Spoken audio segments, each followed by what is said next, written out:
na niongelee Too Early for Birds. In fact, Too Early for Birds wamerudi, kuna show coming in November.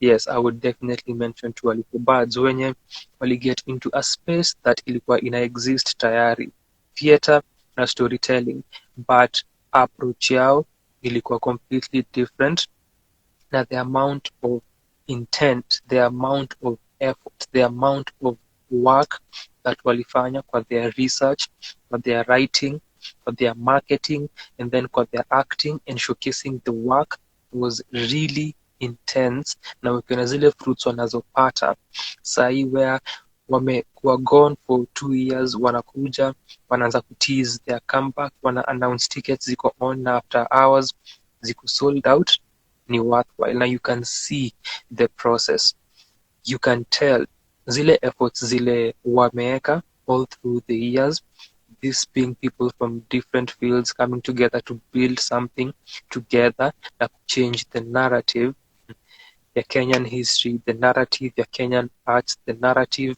ya Kenyan theater, the narrative ya Kenyan storytelling.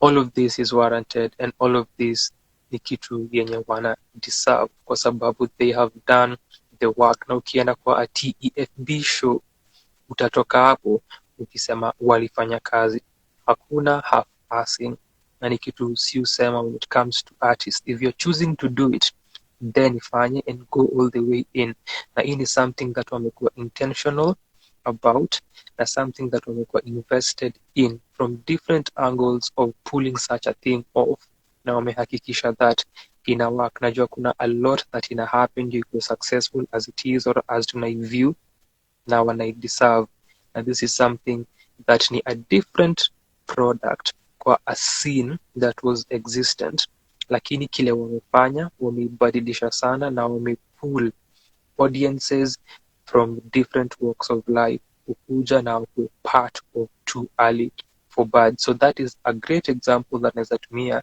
ya kukuja with what would be considered ama what we can say is a different product kwa a market yenye iko na the same things na wamechange the game.